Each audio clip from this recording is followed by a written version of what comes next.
அடுத்ததான் வந்து பார்த்தீங்கன்னா இவ்வளோ நேரம் ரொம்ப நேரம் நம்ம எதிர்பார்த்துட்டு இருக்கிற அந்த நொடி அந்த தருணம் தான் நம்ம வரப்போகுது. The moment we have all been waiting for. Let's let our ears and open your minds to the words of wisdom from none other than our chief guest. So அவருடைய ஸ்பீச் கேட்கறதுக்காக அவரை வெல்கம் பண்ண போகிறோம். Let's give a big round of applause and welcome our Enoch Mahesh Anna on the dais for speech.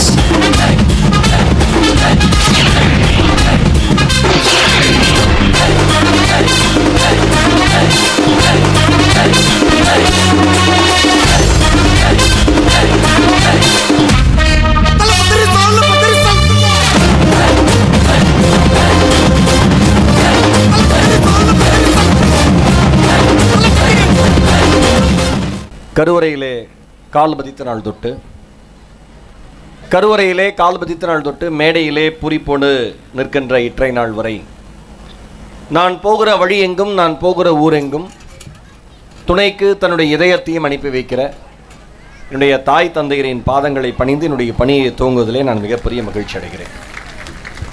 KV பட்சாலாவினுடைய இந்த ஆண்டு விழாவிற்கு சிறப்பு விருந்தினராக அழைத்த இந்த கல்வி நிலையத்தை சார்ந்த மரியாதைக்குரிய சேர்மேன் அன்பு சகோதரர் திரு பிரவீன்குமார் அவர்களுக்கும் ட்ரஸ்டீஸ்க்கும் அலைபேசி வாயிலாக என்னை அழைத்து இந்த மேடையிலே நான் நிற்பதற்கு காரணமாக இருக்கிற இந்த பள்ளியினுடைய முதல்வர் அவர்களுக்கும் இந்த மேடைக்கு நான் வருவதற்கு காரணமாக இருந்த அன்பு தம்பி மோகன் அவர்களுக்கும் பாலாஜி அவர்களுக்கும் ரொம்ப அழகாக ஃபோன்லேயே என்னை கோஆர்டினேட் பண்ண சுந்தர் சார் இல்லையா, சுந்தர் அவர்களுக்கும் வந்திருக்கிற பெற்றோர்களுக்கும் மாணவர்களுக்கும் மாணவிகளுக்கும் வாகன ஓட்டுநர்களுக்கும் இந்த பள்ளியினுடைய வளாகத்தையும் கழிவறையையும் சுத்தமாக வைத்திருக்க உதவுகிற அந்த பொற்கரங்களுக்கு உள்ளிட்ட அத்தனை பேருக்கும் இனிமையான இதயம் கனிந்த மாலை வணக்கங்கள்.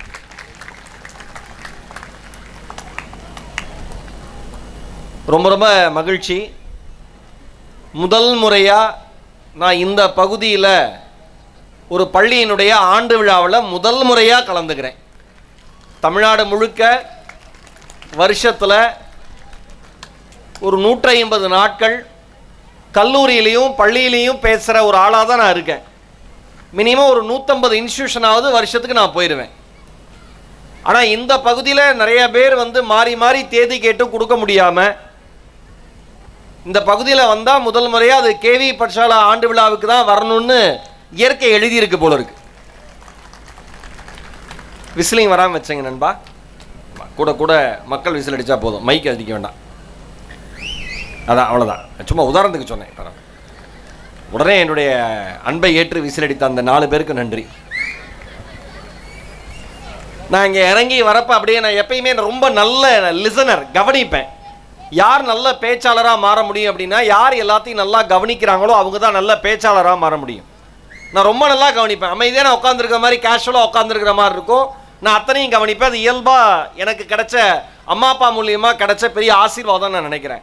நான் உள்ளே இறங்கி நடந்து வந்துக்கிட்டே இருந்தேன். பேரண்ட்ஸில் ஒரு பேரண்ட், ஒரு அக்கா சொல்லுது, டிவியில் கருப்பாக இருப்பார்ரி, நேரில் கலராக இருக்காருடிங்குது ஒரு அக்கா. அதுக்கு பக்கத்தில் இருக்கிற ஒரு அக்கா சொல்லுது மேக்கப்படி. இன்னொரு இந்த சைடு ஒரு அம்மா சொல்கிறாங்க, டிவியில் என்ன சின்ன பையனாக இருக்கீங்க, நேரில் அவ்வளோ ஒசரமாக இருக்கீங்கங்குது. எல்லாருக்கும் அவ்வளோ சந்தேகம் டிவியில் பார்த்து. டிவியில் சின்னதாக 6 அடியில் எந்த வீட்டில் டிவி இருக்காது எனக்கு தெரிஞ்சு.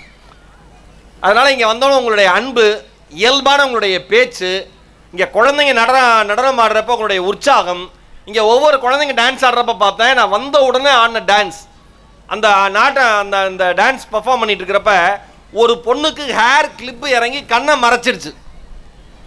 என் வாழ்க்கையில் முதல் முறையாக ஒரு பெண் குழந்தை ஒரு ஸ்கூல் ஆனுவல் டேல ஹேர் கிளிப்பை சரி பண்ணிக்காம பர்ஃபார்மன்ஸ் முடிகிற வரைக்கும் ஆடுன ஒரே குழந்தைய நான் இந்த ஸ்கூல் ஆனுவல் டேல தான் பார்க்குறேன். ஏன்னா பொம்பளை பிள்ளைங்க மட்டும் பாருங்க, என்னன்னாலும் முடியை சரி பண்ணும், பொட்டை சரி பண்ணும், பூவை சரி பண்ணும். ஆம்பளைங்க ட்ரௌசர் வந்தாலும் கவலைப்பட மாட்டான், அவன் பாட்டு ஆடிட்டு இருப்பான் அனாதை பிள்ளை மாதிரி, என்னன்னே தெரியாது அவனுக்கு. ஆனால் பொம்பளை பிள்ளைங்க அவ்வளோ கவனமாக இருக்கும். பாட்டு முடிகிற வரைக்கும் அந்த பிள்ளைக்கு ஏற்ற மாதிரி என்ன நடக்குதுன்னே தெரில, ஆடிட்டே இருந்துச்சு. இங்கே இருக்கிற எல்லா பெற்றோர்களுக்கும் ஒன்று சொல்லவா, உங்கள் குழந்தைங்களுடைய அதிகபட்ச விருப்பம் என்ன தெரியுமா? அவங்க ஃப்ரெண்ட்ஸோட, அவங்க நண்பர்களோட அவர்கள் மகிழ்ச்சியாக இருப்பது மட்டும்தான் அவர்களுக்கு முக்கியமே தவிர வேற எதுவுமே அவங்களுக்கு இந்த வாழ்க்கையில முக்கியமே கிடையாது.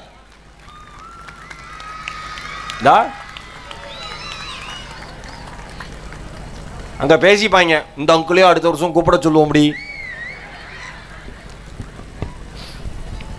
இருக்கிற பேரண்ட்ஸ் எல்லாம். எனக்கு இன்னொரு ஆச்சரியம் என்னன்னா, ரொம்ப சலசலன்னு சத்தமா இருக்குமோ, பல குழப்பத்தை நடுவில் இந்த ஊருக்குள்ள வந்தேன் நான், இந்த ஆனுவல் டே உள்ள வந்தேன்.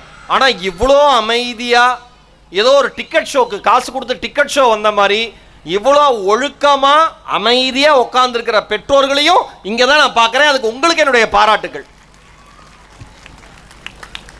நீங்கள் ஏன் அமைதியாக இருந்தீங்க காரணமும் எனக்கு தெரியும். அவ்வளோ ஸ்நாக்ஸ் உள்ளே போயிருக்கு. கடையை போட்டாலும் போட்டாங்க வாங்கி அமைக்கிட்டே இருக்காங்க நம்ம ஆளுங்க. சில பேர்லாம் ஸ்கூல் ஆனுவல் டே வரது பொருட்காட்சி மாதிரி நினச்சிக்கிறீங்க. ஒரு அம்மா பைக்குள்ள இருந்து 10 பிஸ்கட் பாக்கெட் எடுக்குது. எல்லாம் அப்படியே நான் பார்க்குறேன். அப்படியே தாத்தா பாட்டியாக வந்திருக்கிறவங்களாம் கை தூக்குங்களேன். தாத்தா பாட்டி. ஒரு அம்மா கை தூக்க மாட்டேங்க, நான்லாம் பாட்டி கிடையாதுடி. தூக்குங்க, பேரம்பேத்தி பிறந்தா பாட்டி தான். நான் சொன்னோன்னு தூக்குது அந்த அம்மா. ரைட், கைக்கில போட்டுருங்க. இந்த தாத்தா பாட்டியாக வந்திருக்காங்கல்ல, அவங்களுக்கு மட்டும் மற்ற பெற்றோர்கள் எல்லாரும் சேர்ந்து ஒரு பலத்த கைத்தட்டலை அவங்களுக்கு பரிசாக கொடுங்க. எதற்காக அப்படின்னா, இங்கே இருக்கிற எல்லா இளம் தலைமுறையை சார்ந்த பெற்றோர்களும் நல்லா புரிஞ்சுக்கோங்க. தாத்தா பாட்டியோடு வளர்கிற பிள்ளைகள் பல்கலைக்கழகத்தில் படிக்கிற பிள்ளைகளுக்கு நிகரானவர்கள் என்பதை இங்கே இருக்கிற எல்லாரும் புரிஞ்சுக்கோங்க. நமக்கு தான் பொறுமை இல்லை அம்மா அப்பாட்ட பேசுகிறதுக்கு. ஆனால் நம்ம வீட்டில் இருக்கிற குழந்தைங்களுக்கு நிறைய பொறுமை இருக்குது, நிறைய கதை கேட்குற திறமை இருக்குது. அவங்க நல்லா கேட்டு நல்லா வளருவாங்க. அடுத்த விஷயம், நான் எல்லா ஸ்கூல் ஆனுவல் டே போனாலும் கேட்குற அடுத்த கேள்வி, இந்த ப்ரீகேஜி இருக்குல்ல மேம் நம்மகிட்ட, இந்த ப்ரீகேஜி எல்கேஜி யூகேஜிலாம் பிரவீன்குமார் சார் நீங்கள் படிக்கிறப்ப இருந்துச்சா? எல்கேஜிலாம் கிடையாது, டேரெக்டாக நம்மளாம் ஒன்றாவது தான். காலத்தை பால்வாடி படித்தவங்க கை தூக்குங்க பெற்றோர்கள். எங்கே படிச்சிங்களா? பால்வாடி போனால் படுத்து கிடக்க சொல்லுவாங்க சாப்பிட்டுவிட்டு, அவ்வளோதான். கரெக்டாக அங்கே ஒரு ஆயா ஒரு மேடம் இருப்பாங்க, அவங்களுக்கு நம்மளை தூங்க வைக்கிறது தான் வேலையே. எந்திரிச்சா தூங்கும்பாங்க, அவ்வளோதான் பால்வாடியில் வேலை. அப்புறம் ஒன்றாவது போனால் படித்தா முடித்தோம். இப்போ ப்ரீகேஜியிலிருந்து வந்திருக்கு நம்ம ஸ்கூல்ல எல்லாம். இதுக்கு ஸ்கூலோ சிஸ்டமோ சிபிஎஸ்சி சிலபஸோ இல்லை வெளிநாடை பார்த்து அந்த மாதிரி வரணுங்கிற எண்ணமோ எதுவுமே கிடையாது. ஏன் ப்ரீகேஜிலிருந்து ஸ்கூல் ஆரம்பிச்சது? ப்ரீகேஜிக்கு முன்னாடியே வந்துருச்சு. இப்போ அதுக்கு பேர் பிளே ஸ்கூல். பிளே ஸ்கூல் படிக்கிற ப்ரீகேஜி படிக்கிற குழந்தையோட வயசு என்ன மேடம்? 2.5 3 வயசு, 3 3.5. அப்போ பிளே ஸ்கூல்னா 2.5 வயசு.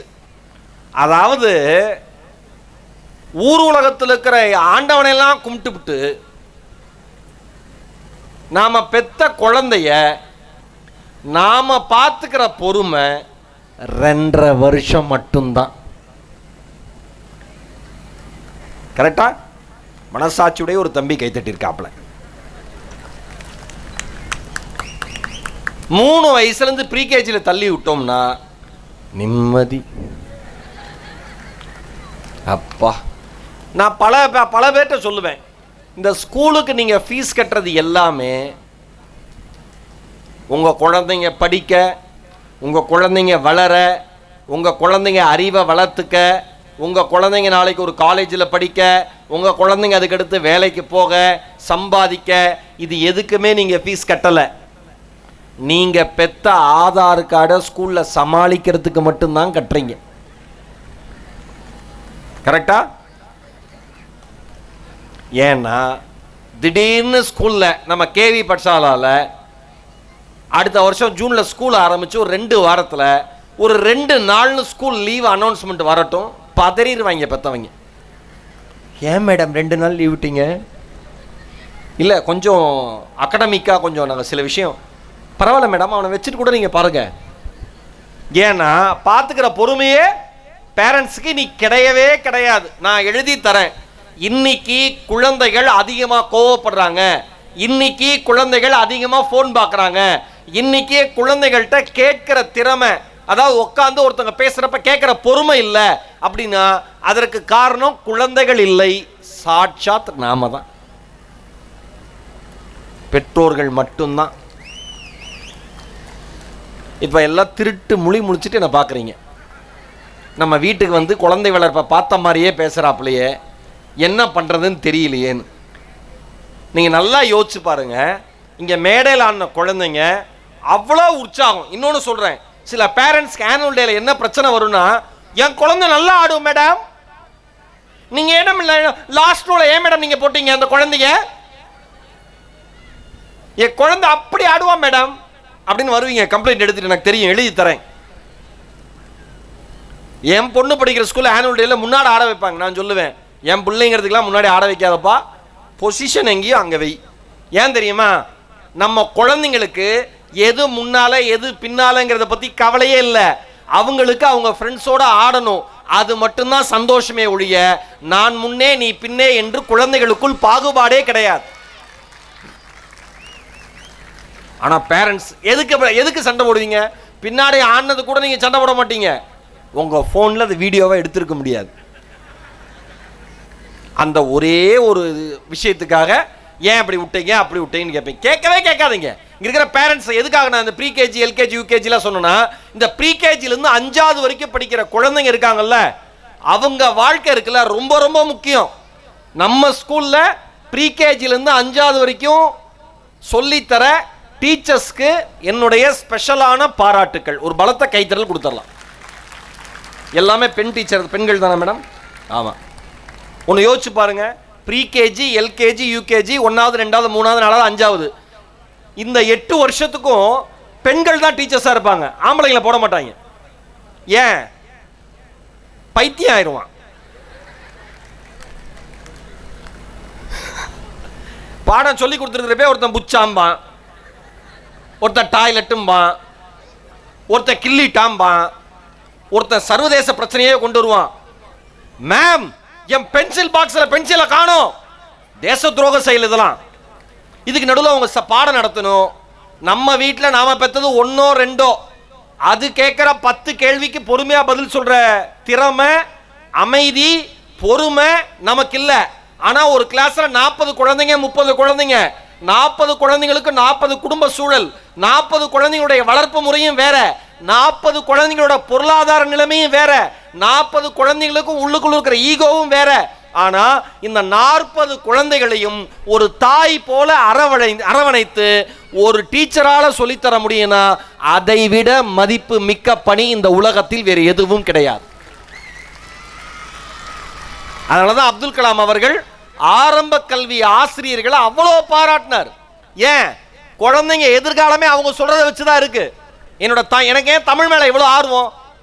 ஒன்னாப்பு டீச்சர் தான் அவங்க பேர், எனக்கு பேரே தெரியாது. அவங்க முகம், அவங்க போட்டுக்கிற கண்ணாடி ஃப்ரேமு, அவங்களுடைய தடிமனான உருவம், ஒரு கருத்த தேகம், இவ்வளோ பெரிய குச்சி வச்சிருப்பாங்க. ஆ எழுதுறாம்பாங்க, ஆ தப்பா எழுதிட்டா கையை நீட்டும்பாங்க, கையை நீட்டுவோம். இப்படி குச்சியை மேலே தூக்கி கிட்ட கொண்டு வந்து குச்சி கைகளுக்கு உள்ளங்கைகளுக்கு முத்தம் கொடுக்குற மாதிரி அப்படி அடிப்பாங்க. நல்லா எழுதணும் சரியா அப்படிம்பாங்க. சே, இப்படி டீச்சர்கிட்ட நம்ம நல்லா எழுதணும் இப்படின்னு அவர்கள் போட்ட பிச்சை தான் ஈரோடு மகேஷனுடைய இந்த வாழ்க்கை என்று சொல்வதில் எனக்கு மிகப்பெரிய மகிழ்ச்சி இருக்கிறது. அவங்க தான் எல்லாமே. சமாளிக்க முடியாது நம்ம வீட்டில். இப்போ எப்போ இருந்து லீவ் எப்போ இருந்து மேடம்? நாளையிலேருந்தா annual leave? நாளையிலேருந்து வாங்கடி, எல்லாம் செய்ய போகிறாங்க பாருங்க. ஜூன் அடுத்து என்ன 9ஆ 11ஆ இன்னும் அனௌன்ஸ் பண்ணல.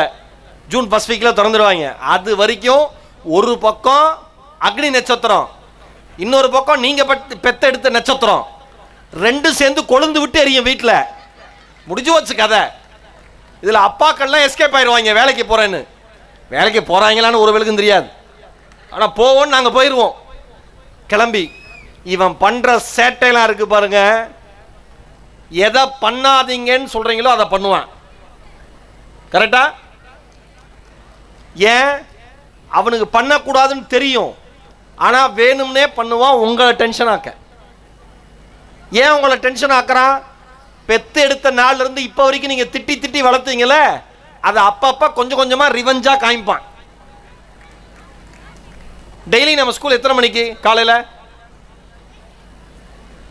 8 மணி, 8:50.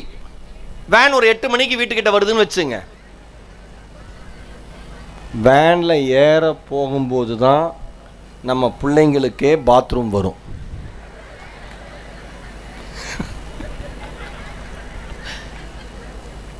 இது ஆமான்னு ஒத்துக்கிற பேரண்ட்ஸ் மட்டும் கை தட்டுங்க. எல்லாரும் சேர்மேன் சாரே கை தட்டுறார். எங்கள் வீட்லேயும் அப்படி தான் சார், எல்லார் வீட்லேயும் அப்படி தான். அவனுக்கு பாத்ரூம்லாம் வராது,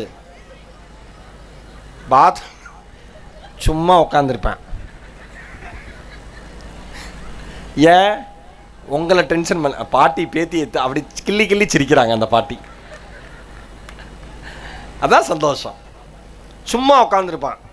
ஏன்? உங்களை டென்ஷன் பண்ண. வெளியில் வேன் டிரைவரு ஹார்ன் அடிப்பார், டைம் ஆச்சு போகணும், இல்லைன்னா ஸ்கூலில் திட்டுவாங்க. சார் சார் ஒரு நிமிஷம், தம்பி ஒரு நிமிஷம், அண்ணா ஒரு நிமிஷம், போயிட்டியா?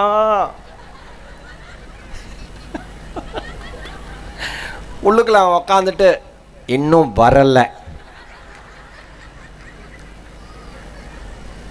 ஸ்கூல்ல போய் போடா, வேன்லயே வந்துருச்சுன்னா.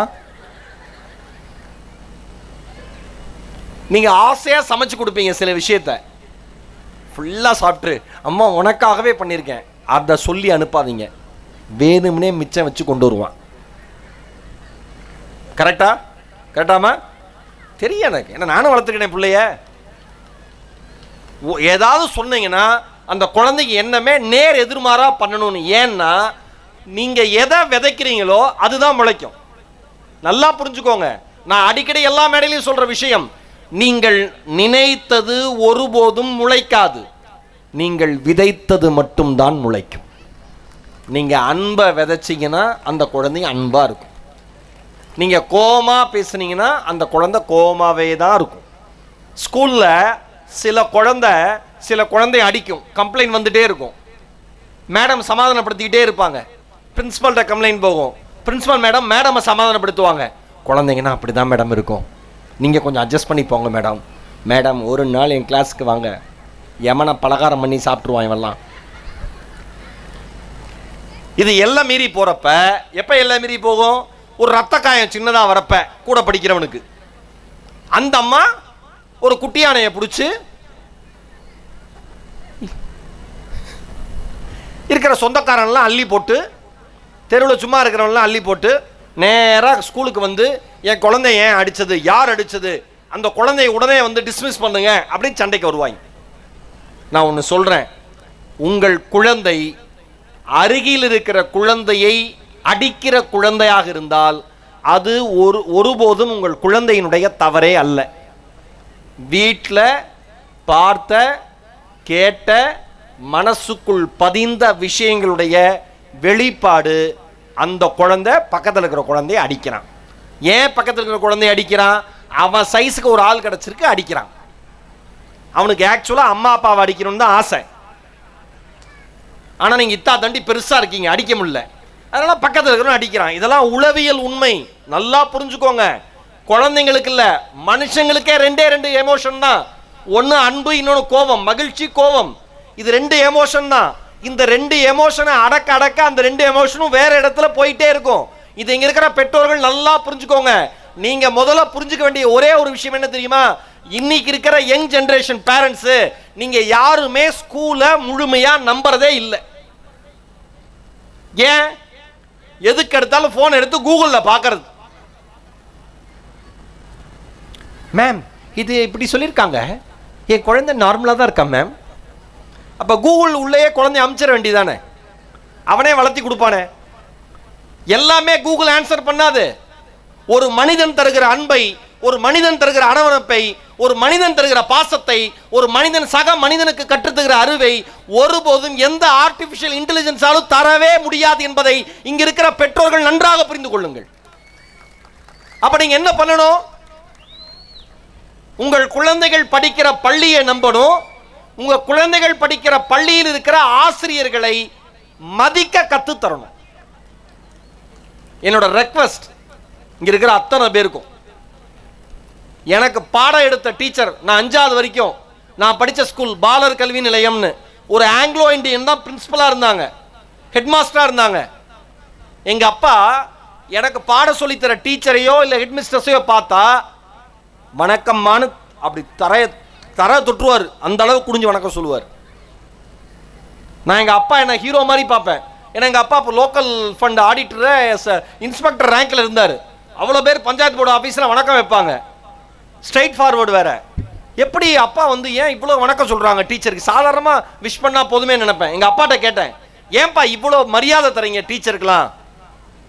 நாங்கள் படிக்கிறோம் அதனால தரோம், நீங்கள் ஏன் தரீங்க? நான் கேட்டேன் இந்த கேள்வியை. எங்கள் அப்பா சொன்னார், எந்த மனிதன் ஆசிரியர்களிடம் தலை தாழ்ந்து கல்வியை கற்றுக்கொள்கிறானோ அவன் வாழ்க்கை முழுவதும் தலை நிமிர்ந்தே நிற்பான் என்பதை புரிந்து கொள்ளாங்க.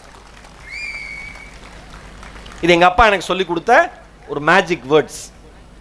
இன்னைக்கும் என் பொண்ணுக்கு பாடம் எடுக்கிற டீச்சர்ஸ் பார்த்தா நான் அவ்வளோ ரெஸ்பெக்ட் பண்ணுவேன். அவங்க என்ன பார்த்தோன்னா எந்திரிப்பாங்க, ஓ டிவியில் வராது மேம், மேம் உட்காருங்க மேம். நான் நிற்கணும், நீங்கள் உட்காரணும். ஏன்னா உங்கள் பொசிஷன் அப்படி, உங்கள் இடம் அப்படி. நாங்களாம் ஒன்றுமே கிடையாது. ஏன் இங்கே இருக்கிற பேரண்ட்ஸ் எல்லாரும் ஒத்துக்கோங்க, நம்ம குழந்தை தான், நாம தான் வளர்க்குறோம். ஆனால் உள்ளுக்குள்ள நம்மையும் அறியாமல் ஒரு சின்ன சுயநலம் இருக்கா? நாளைக்கு இந்த குழந்தை தான் நம்ம குடும்பத்தோட அடையாளம், நாளைக்கு இந்த குழந்தை தான் நம்ம வயசான படுத்துட்டா பார்த்துக்க போகுது, நாளைக்கு இந்த குழந்தை தான் நம்ம டேக் கேர் பண்ண போகுது. ஒரு சின்ன சுயநலம் அப்பா அம்மா மனசுக்குள்ள இருக்கு. உண்மை இருக்கணும், தப்பே கிடையாது. ஆனால் தான் சொல்லி கொடுத்த எந்த ஸ்டூடெண்ட் உலகத்தில் எந்த மூலைக்கு போய் எவ்வளோ லட்சங்கள் எவ்வளோ கோடிகள் சம்பாதிச்சாலும் அதிலிருந்து ஒரு ரூபாயை கூட எதிர்பார்க்காத ஒரே இனம் இந்த உலகத்தில் ஆசிரியர்கள் மட்டும்தான். இன்னைக்கு இருக்கிற பிரச்சனையே பேரண்ட்ஸ் கிட்ட டீச்சர்ஸ் அடிக்கவே கூடாதுங்கிறீங்க. நம்ம ஸ்கூல்ல அடிக்க வாய்ப்பு இல்லைன்னு நினைக்கிறேன், எந்த ஸ்கூல்லையும் வாய்ப்பு இல்லை. என்ன கிளம்பி வந்துடுறாங்களே 2 பேரும் ரேஷன் கார்டில் இருக்கிறவங்க எல்லாம். வைத்தறிச்சலா இருக்கு சொல்றதுக்கு, கோபமா வருது. ஏன் மிஸ் அடிக்கிறீங்க? அன்பா சொல்லி கொடுங்க, அடிக்கவே அடிக்காதீங்க. நான் ஒன்னே ஒன்று சொல்லவா, இந்த கூகுள் பார்க்குற எல்லா பேரண்ட்ஸ்க்கு சொல்றேன், உள்ள போய் ஆராய்ச்சி பண்ணி பாருங்க. கண்டிப்போடு வளர்க்காத குழந்தைகள் ஒருபோதும் நாளைய சமுதாயத்தில் தரமான குழந்தைகளாக வளர்வதற்கு வாய்ப்பே இல்லை. ஏன்? நம்மளுக்கு அறிவு இருக்கே. ஒரு லாரி வந்தா நின்று போலாமே, ஒரு ஹைவேஸ் இல்ல சிட்டிக்குள்ள போறோம், டிராபிக்ல போறோம், நமக்கு தான் அறிவு இருக்கே, வளர்ந்துட்டோமே, சிக்னல் இல்லாம நின்று போலாம்ல. ஏன் போக முடியல? ஏன் சிக்னல் ஒன்று வைக்கிறாங்க? ஏன் கிரீன் எல்லோ ரெட்னு இருக்கு? எதனால இருக்கு? ஒரு லாரி வரப்ப எவ்வளோ நீ புத்திசாலியா இருந்தாலும் எப்பயாவது அடிபடுவதற்கு வாய்ப்பு இருக்கு, உயிர் போறதுக்கு வாய்ப்பு இருக்குன்ட்டு ரூல்ஸ் அண்ட் ரெகுலேஷன்ஸ்ல சாலையோட முக்கியமான இடத்துல எல்லாம் சந்திப்புகள் எல்லாம் சிக்னல் வச்சிருக்காங்க. ஏன்? நின்று பாதுகாத்து போறதுக்கு. நீ நிக்கிறது எனக்கு கொடுக்குற அவமானம் தண்டனை அப்படின்னு நிக்கிறவன் நிக்காம போனானா போறவன் போயிட்டே இருப்பான். புரியுதா? போறவன் போயிட்டே இருப்பான். சில இடத்துல நம்மளை தடுத்து நிறுத்துறது நம்ம தன்மானத்துக்கு இழுக்கு அல்ல. நல்லா இந்த வாசகத்தை மனசோட ஆழத்துல போட்டு வச்சுங்க. சில இடத்துல நம்மளை தடுத்து நிறுத்துறது நம்ம தன்மானத்துக்கு இழுக்கல்ல, அவமானம் அல்ல, நம்மை நாம் காப்பாற்றிக் கொள்வதற்காக விதிக்கப்பட்ட விதிமுறைகள். அதே மாதிரி டீச்சர்ஸ் கம்யூனிட்டி உங்க குழந்தைங்களை அடிக்கிறாங்க அப்படின்னா அவங்களுக்குன்னு தனிப்பட்ட முறையில் எந்த பலனும் இல்லை. நாளை உங்கள் குழந்தை சமுதாயத்தின் முன்பு தலை குனிந்து நிற்கக்கூடாது என்பதற்காகத்தான் இவர்கள் அந்த குழந்தையை தண்டிக்கிறார்கள். நல்லா புரிஞ்சுக்கோங்க. என்னைக்கு டீச்சர்ஸ் கையில் இருக்கிற பெரம்ப இந்த சமுதாயம் புடுங்கிக்கிச்சோ அன்னைக்கே இந்த சமுதாயம் தரம் தாழ்ந்த சமுதாயமாக மாறி போனது. அவங்க கையில் ரூல்ஸ் இருக்கிற வரைக்கும் ரொம்ப நல்லா இருந்துச்சு, வாழ்க்கை நல்லா இருந்துச்சு, ஸ்டூடெண்ட்ஸ் ஒழுக்கமா வளர்ந்தாங்க, பேரண்ட்ஸ் அதிகமா கேள்வி கேட்க மாட்டாங்க. இங்க இருக்கிற எல்லா பேரண்ட்ஸ்க்கு நான் ஒரு கேள்வி கேட்கிறேன், உங்க அம்மா அப்பா நீங்க கவலைப்படுற மாதிரி இவ்வளவு தூரம் உங்க எஜுகேஷன் கவலைப்பட்டிருக்காங்களா? பாதி அம்மா அப்பாவுக்கு நம்ம என்ன படிக்கிறோன்னே தெரியாது. நான்லாம் மயிலாடுதுறையில் படிக்கிறப்ப மயிலாடுதுறையில் படிக்கிறான், பிஏ தமிழ்னு எங்கள் அப்பா சொல்லிட்டு இருந்தார். ஆனால் காலேஜுக்கு ஒரு வாரம் விசிட் பண்ணுவார். பிலிட் தமிழ் நான் எடுத்தது, பேச்சுலர் ஆஃப் லிட்ரேச்சர், அப்புறம் தான் பேச்சுலர் ஆஃப் ஆர்ட்ஸாக மாற்றிட்டாங்க. எங்கள் அம்மாக்கெல்லாம் சுத்தமாக ஓகே படிக்கிறான் பையன் போவான் வருவான் நம்பிக்கையோடு இருப்போம்பாங்க. பெருசாக அழட்டிக்கவே இல்லை. நம்ம நல்லா இல்லையா? ஏன்? அந்த நம்பிக்கை நம்ம மேலே வச்சுருந்தாங்க. இன்னைக்கு இருக்கிற பெற்றோர்களுக்கு என்ன பிரச்சனை? தான் பெற்ற குழந்தைங்களே நீங்கள் நம்புறதில்ல. நான் ஒன்னே ஒன்று சொல்கிறேன், எந்த வார்த்தையை அதிகமாக நீங்கள் வீடுகளில் பயன்படுத்துகிறீர்களோ அந்த வார்த்தை தான் உங்கள் குழந்தையினுடைய வாழ்க்கையாக அமையும். நல்லா ஞாபகம் வச்சுக்கோங்க. நாளையிலிருந்து மாறுங்க. காலையில் ஸ்டூடெண்ட்ஸை குழந்தை எழுப்புறப்பயே பாதி அம்மா அப்பா எப்படி எழுப்புறீங்க? பாதி இல்லை, முக்காவாசி. நல்ல ஆசீர்வாதம் குழந்தைக்கு. உருப்பட மாட்டேன், விளங்க மாட்டேன், வேன் வந்துடும், ஏன் உயிரை வாங்குற, என்னை கொல்ல பிறந்திருக்க, ஏதோ காலங்காத்தால கந்தசஷ்டி கவசம் மாதிரி வரிசையா திட்டி அவன் இங்கிருந்து அப்படி புரண்டு எந்திரிச்சிட்டேன்னு சில பேர் எந்திரிச்சு மறுபடியும் படுத்துக்குவான். முடிஞ்சு போச்சு அந்த வீட்டில். புருஷன் அனாவசியமா போவார். அந்த சைடு ஓரமா எங்க போறீங்க? பல்லு விளக்கப்ப எழுப்புங்க. நீங்க பெத்த மகராசி எழுப்புங்க. ஆனாவுனா என் பொண்ணுமிங்கல எப்படி தூங்குது பாருங்க, பப்பரக்கான எழுப்புங்க. அவ்வளோ கோபம், அவ்வளோ ஆத்திரம். ஒரு குழந்தைய ஒன்னே ஒன்று சொல்றேன், நம்ம குழந்தைகளுக்கு இல்லை, நம்ம எல்லாருக்குமே ஒரு நாளினுடைய துவக்கம் என்பது எவ்வளவுக்கு எவ்வளவு மனதுக்கு அமைதியாகவும் எவ்வளவுக்கு எவ்வளவு உற்சாகமாகவும் அமைகிறதோ அந்த நாள் அப்படிதான் அமையும். புரியுதா? அந்த நாளை முழுமையா நீங்க பயன்படுத்துங்க. அப்ப என்ன பண்ணணும்? முதல்ல சொல்ற வார்த்தை சரியா இருக்கணும். ஏன் டீச்சர்ஸ் எப்பயுமே ரெஸ்பெக்ட் பண்றோம்? இங்க நிறைய இஸ்லாமிய சகோதரிகள்லாம் உட்கார்ந்து இருக்கீங்க. நபிகள் நாயகம் ஸல்லல்லாஹு அலைஹி வஸல்லம் ஒரு வார்த்தை சொல்லுவாரு, இரவு முழுவதும் தொழுகையில் ஈடுபடுவதை விட கற்பித்தல் சிறந்ததும்பார். சொல்லிக் கொடுக்கிறது அவ்வளோ நல்லது. சொல்லிக் கொடுக்கிறது மாதிரி புண்ணிய உலகத்திலே இல்லை. வெறும் டீச்சர்ஸ் மட்டும் ஸ்கூல்ல சொல்லி தர மாட்டாங்க. நீங்க வீட்லயும் சில விஷயங்கள் சொல்லி தான் தரணும். என்ன சொல்லி தரணும்? ஒழுக்கத்தை பத்தி நீங்க தான் சொல்லி தரணும். இன்னொன்னு, சுதந்திரத்தை பத்தியும் நீங்க தான் சொல்லி தரணும். பெருசா யோசிக்கணுங்கிறதையும் நீங்க தான் சொல்லி தரணும். வாழ்க்கையில் எப்பயுமே மகிழ்ச்சியா இருடா, ஹாப்பியா இருடாங்கிறதையும் நீங்க தான் சொல்லி தரணும். இங்க இருக்கிற எல்லா பேரண்ட்ஸ்க்கும் நானும் ஒரு குழந்தையோட அப்பாவா ஒரு ஃபாதர் இமேஜோட இதயத்தினுடைய ஆழத்திலிருந்து அக்கறை மிகுந்த சொற்களை எடுத்து சொல்றேன். எந்தெந்த வீடுகளில் குழந்தைகள் மகிழ்ச்சியாக இருக்கிறார்களோ அந்த குழந்தைகள் நிச்சயம் வாழ்க்கையில் ஒரு நாள் வெற்றி பெறுகிறார்கள்.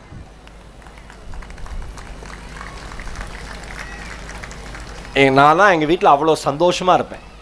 ஆடுவேன், பாடுவேன், சிரிப்பேன். இங்கே இருக்கிற நிறையா பேரண்ட்ஸ்க்கு குழந்தைங்க சிரிச்சா பிடிக்காது. பாதி அப்பா மென்டலாக தான் இருக்காங்க. படிக்காம என்ன சிரிக்கிற? ஏன் சிரிக்காமே ஒருத்தன் படிச்சுக்கிட்டே இருக்க முடியும்? மென்டலாக அவன் ஏன் சிரிக்கிற? அவர் கோவப்படுறப்ப இவனுக்கு இன்னும் எக்ஸ்ட்ரா சிரிப்பு வருது. அப்பா கோவப்படுறாரு, இவனுக்கு சிரிப்பாக வருது. அந்த சைடு அம்மா சிக்னல் காமிக்குது, சிரிக்காத, கொலகாரன் கொன்றுவான். ஏன் சிரிக்கிற? ஏன் ஆடுற? ஏன் பாடுற? இங்க ஆடினாங்களே, இங்க குழந்தைங்க எல்லாம் பெர்ஃபார்ம் பண்ணாங்களே, எவ்வளவு சந்தோஷமா இருந்தது பார்க்க. அந்த சின்ன சின்ன குழந்தைங்க கேஜி கிட்ஸ்லாம் வந்து பெர்ஃபார்ம் பண்ணாங்களே. இந்த மார்க்கெட்ல கலர் கோழி குஞ்சுலாம் வைப்பான் பாத்துறீங்களா? அந்த மாதிரி இருக்கு. ஒன்று அவ்வளோ கியூட்டா இருக்கு. என்ன அழகா இருக்கு. இந்த குரூப்பா ஆடுறப்ப பின்னால ஆடினவன்லாம் பாதி பேர் ஆடவே இல்லை. அவன் ஜாலியா இருக்கான், ஆடுறா. திடீர்னு அவனுக்கு பிடிச்ச பீட் வரப்ப மட்டும் இங்க உயிரை கொடுத்த பசங்க ஆடுறாங்க. முன்னாடி டான்ஸ் சொல்லி கொடுத்த பசங்க அத்தனை பேரும் ஊங்குறான். எனக்கு பாவமா இருக்கு, அவன் மயக்கம் போட்டு விழுந்துருவான் போல இருக்குன்னு.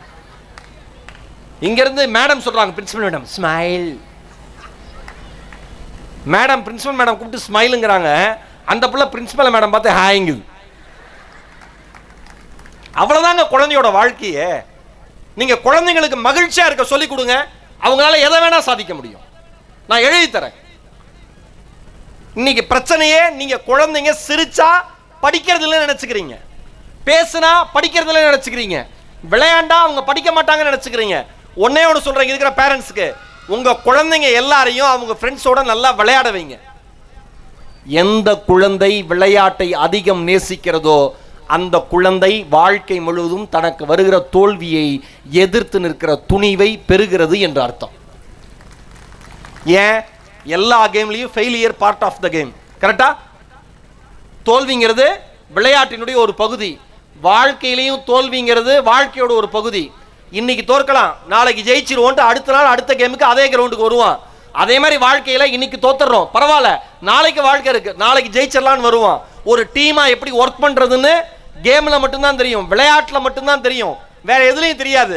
கீழே விழுந்து அடிபடும், டே அடிபட்டா பிரச்சனை இல்லடா, அதுவும் விளையாட்டோட ஒரு பகுதி. அதே மாதிரி அவமானப்பட்டா பிரச்சனை இல்லடா, அதுவும் வாழ்க்கையோட ஒரு பகுதி. நான் ஒன்னே ஒன்று சொல்றேன், விளையாட்டையும் வாழ்க்கையும் நீங்க நெருக்கி சம்பந்தப்படுத்தி பார்க்க முடியும். அதனாலதான் சுவாமி விவேகானந்தர் சொன்னாரு, கடவுளை பார்க்க வேண்டும் என்றால் கால்பந்து விளையாடுங்கள். யார் கால்பந்து நல்லா விளையாடுறாங்களோ, யார் ஃபுட்பால் நல்லா விளையாடுறாங்களோ அவங்க வலிமையா இருப்பாங்க. யார் வலிமை அதிகமா இருக்கோ, யாருக்கு வலிமை அதிகமா இருக்கோ அவங்களுக்கு எண்ணங்கள் சிறப்பா இருக்கும். யாருக்கு எண்ணங்கள் சிறப்பா இருக்கோ அவங்களுக்கு சிந்தனை தூய்மையா இருக்கும்.